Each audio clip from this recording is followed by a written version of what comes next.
The special broadcast today will be on the battle for South African equality.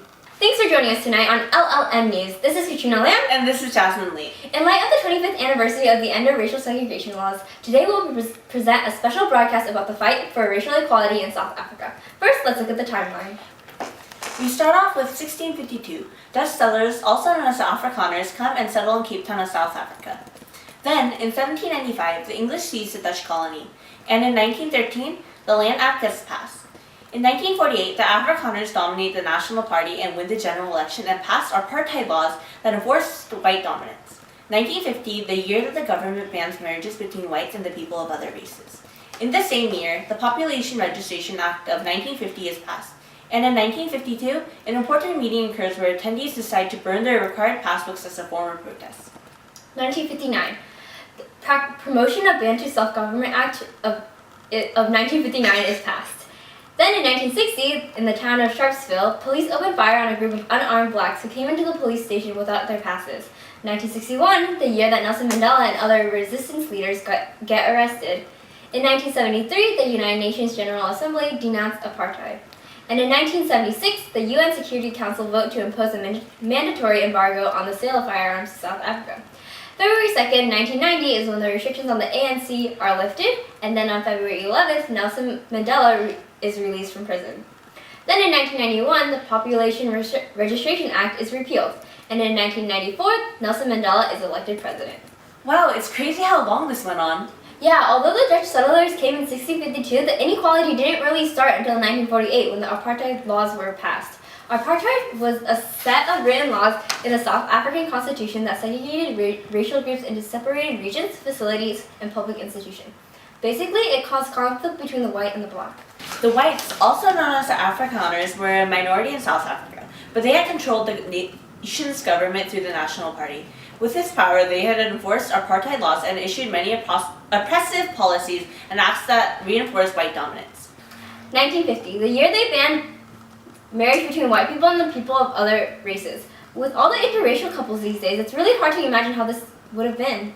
1950 is also the year that the Population Registration Act was passed. This act classified and registered all South Africans by race.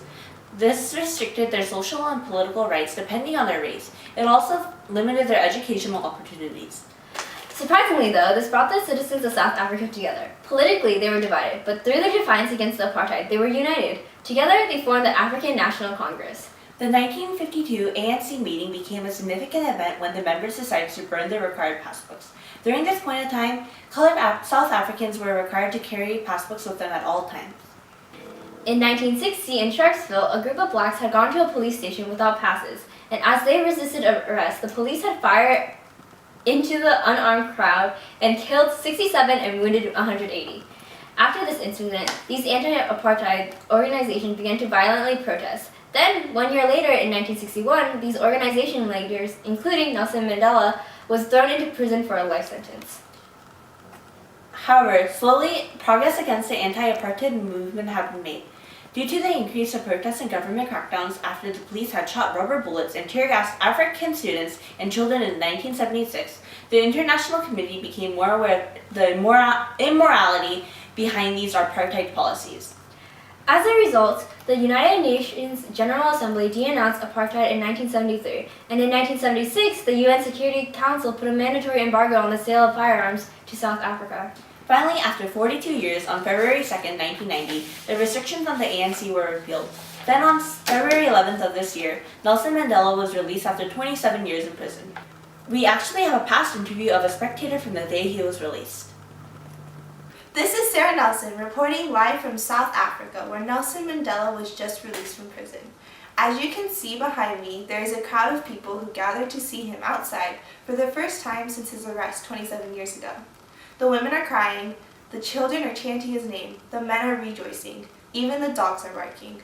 He was arrested and charged with treason by being a leader of the African National Congress. However, to the people of South Africa, he remains not a criminal, but a beacon of hope and a leader who fought against the injustices of racial segregation. Here with us today is a civilian who had joined the parade. Hi, you've been in the crowd today, right? How was it? I'm just so happy that he was released. I think we all are. His speech was really inspiring, and I believe with him free, we really will be able to make a change. How did you feel when he was arrested? I felt wronged. He was arrested under such unfair circumstances, but the fact that he is now released is really a step in the right direction. You said that you think this is a step in the right direction. What do you think is the next step is going to be? Hopefully, we will be able to repeal the unfair laws that started this all. I think it's going to be a long and slow process, but I believe we will achieve equality in the end. Let's hope. Thank you for speaking to me. As you can see, there is a new spark of hope with the release of Nelson Mandela. The citizens are overjoyed and celebrations are occurring. Back to you guys in the studio. Nelson Mandela being released was truly a remarkable event in the anti-apartheid movement. However, the turning point was when F.W. de Klerk became president. In 1991, his administration one by one stripped down apartheid policies. This would allow Nelson Mandela to run and become president in 1994.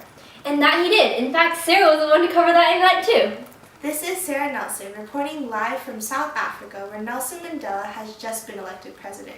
He now becomes the first Black president of South Africa. How amazing! This marvelous accomplishment comes just 3 years after the end of apartheid, which segregated races.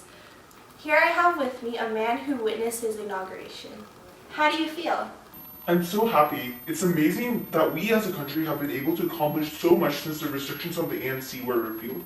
I really hope that democracy will continue to remain strong in South Africa. This is really great for a more equal future. Although Nelson Mandela was such an outstanding leader during the anti-apartheid movement, did you expect him to run for an influential position like president of the country? I always knew that he would become president. He didn't discriminate against any race and rather wants to create a new society where races will live together in peace and freedom will truly be established. I truly believe he will heal the nation. Let's hope. Thank you for speaking to me. We will be looking forward to the future of South Africa under the presidency of Nelson Mandela. Thanks, and back to you guys at the studio. And with Mandela becoming president, many say this truly marked the end of apartheid. Thank you for joining us today on this special broadcast. I'm Katrina Lamb. And I'm Jasmine Lee. See you tomorrow night.